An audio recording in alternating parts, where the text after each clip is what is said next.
about me. Can put it in that, Guruji, you never meet with me, you never spend time. Too many people, I don't get time, I don't get to do this, you don't let me allow this, etc., whatever. You don't give me personal attention. Oh, put all that thing there. 5 baskets, all the problems. Then there's nothing. And I have my own ways to reply to them all.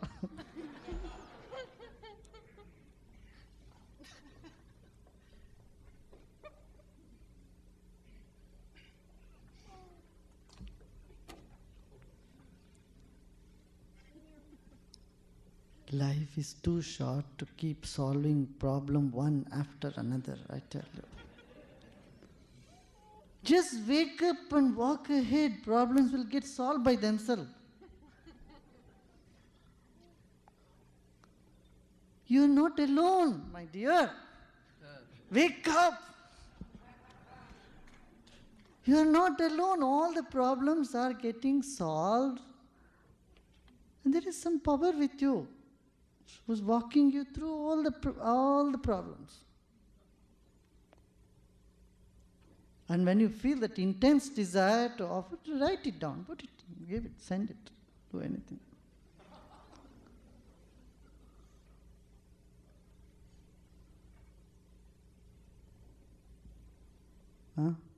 I'd say a teacher is a garbage collector. He won't say, oh, this is yesterday's garbage, this is the third day's garbage. No, why do you give me? No, no question. Any amount of garbage you can. You know, the person who comes to collect garbage in front of your homes, they don't say you, they don't quantify you. You can only give only 2 kgs of garbage. I won't take any more. You'll be in trouble. Unlimited quantity of garbage, dump it.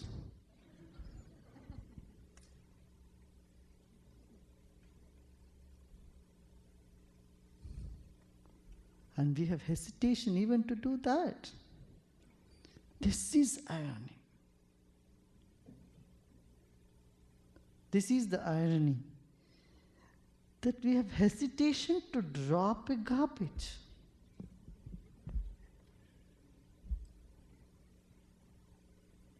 Are you all here?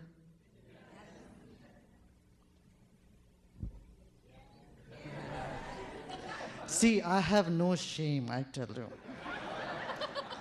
Nor am I shy. I just say whatever comes here. If you take it, take it. If you don't want to take it, just drop it along with the garbage. Give it back to me, no problem. But don't sit just like lifeless statue.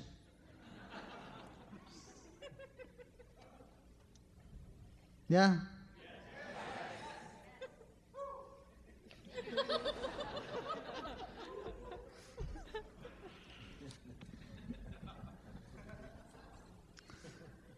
You know, that's why it's called satsang. Satsang means, you know what?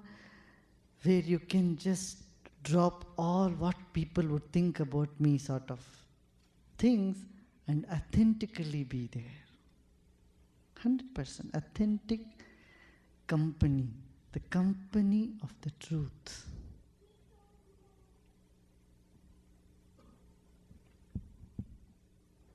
Yeah?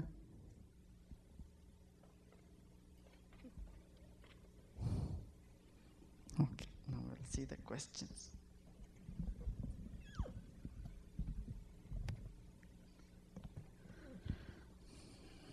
Do we need to go through the questions?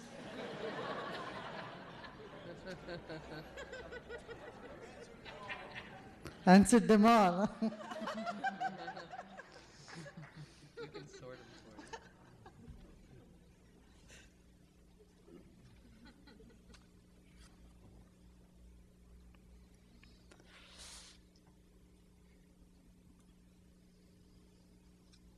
Thank you for the grace you have brought to my life.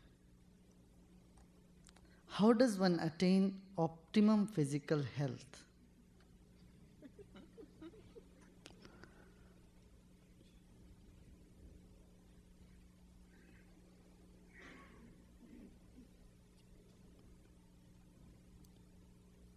Don't worry about health a lot.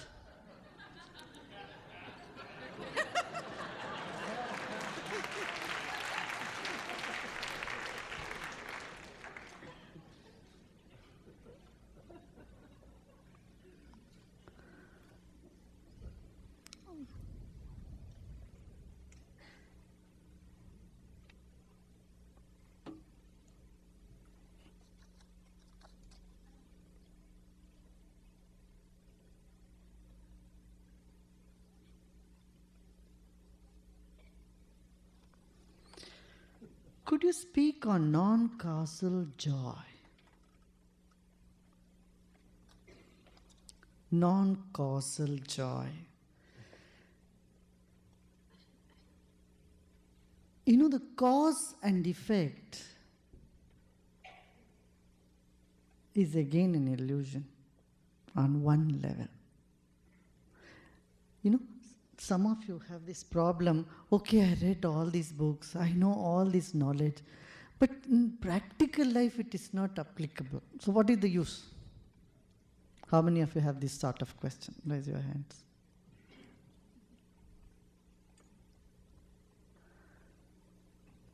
My dear, you should know there are two types of science.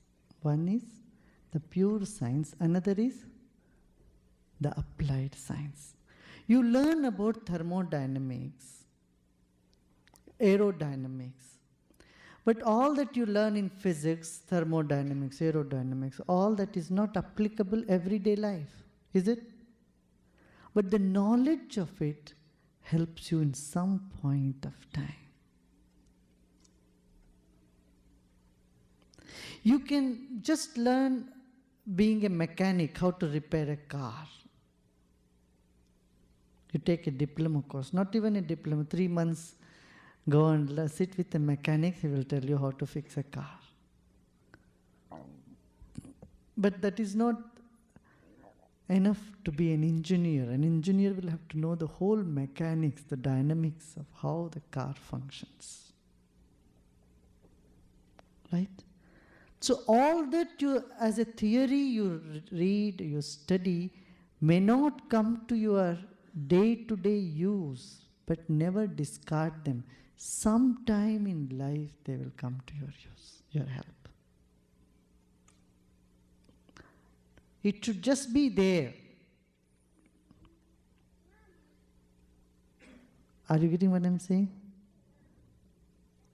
At some point in life, in time, that will come to the help.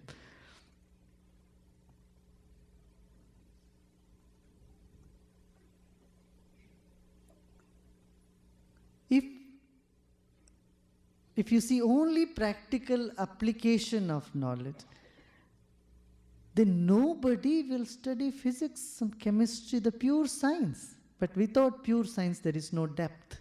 There is no deeper understanding of the mechanics. There is no further innovations. How can you do further innovation when you don't have knowledge in depth about it, isn't it? So similarly, all this studying, this knowledge, hearing, though you may feel is not applicable to life now, some point of time when there is a dire need, these will come up. And they do help your life. So there are two kinds. One help that comes direct, another help which is indirect help. There is one kind of joy which is direct, which is imminent. The other kind of joy which is indirect, which we do not obviously see the connection.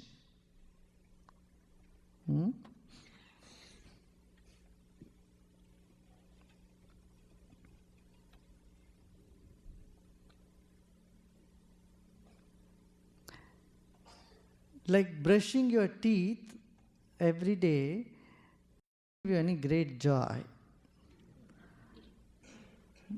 directly, but it prevents you from toothache.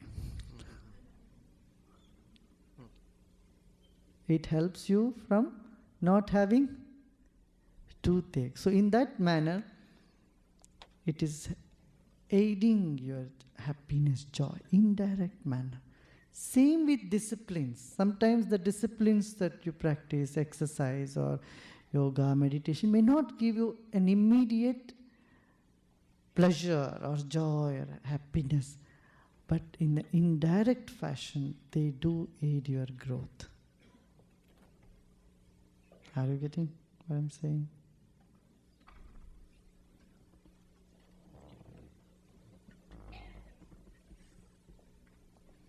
What is the significance of the number 108?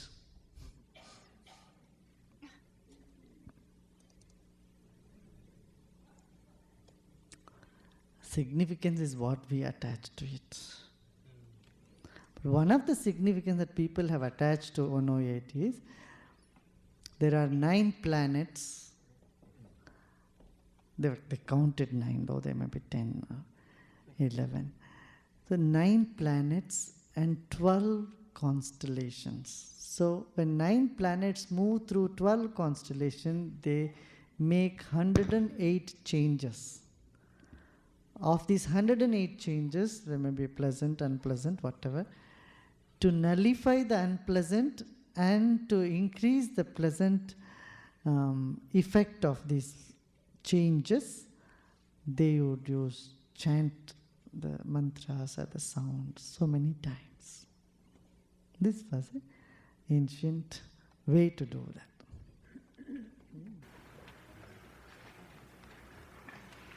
Why do all the gods, saints, wizards, prophets keep long hair, beard and robes?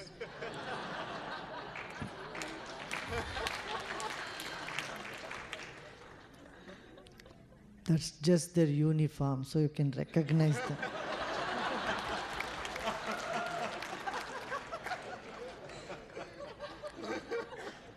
People recognize only through dresses, because they don't have eyes to see the spirit behind. So perhaps this is a uniform.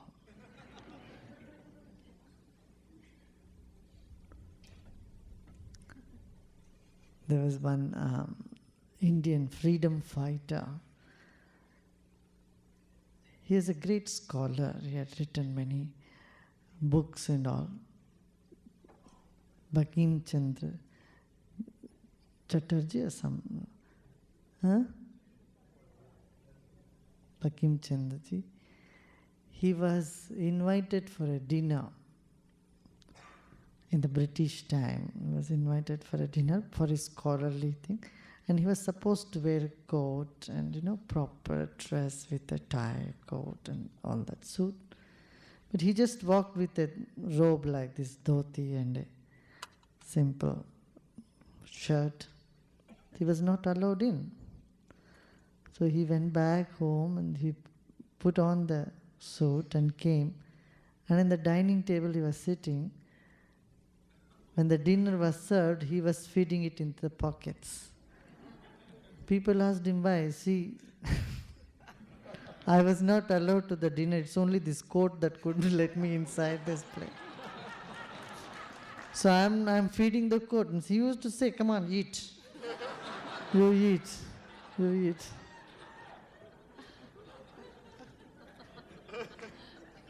So don't have to be hung up on the dresses,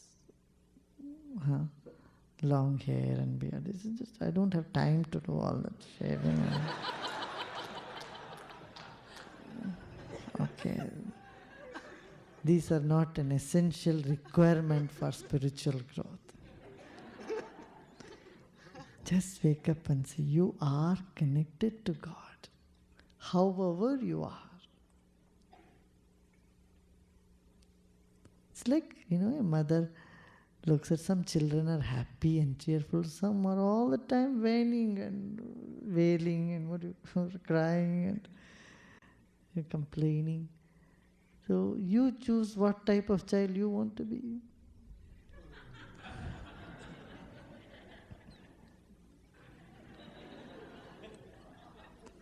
Of course, the former one, otherwise you won't be here.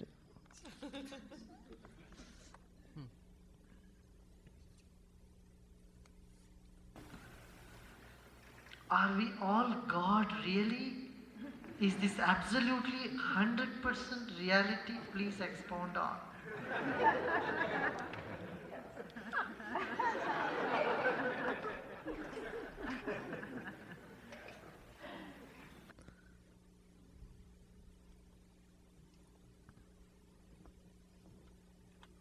Certain questions it's easy to say no and get away with it. But that is not true.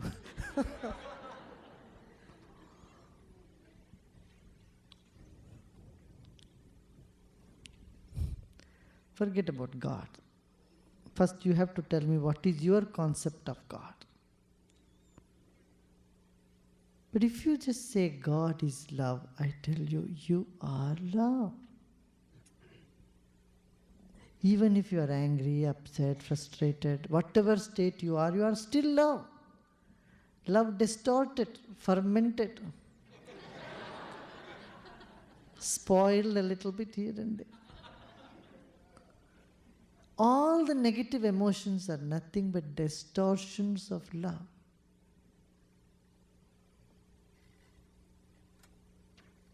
Love, when it gets fermented, becomes jealousy, anger, hatred, all these things. Frozen love becomes hatred. Just a little heat to it, it will melt.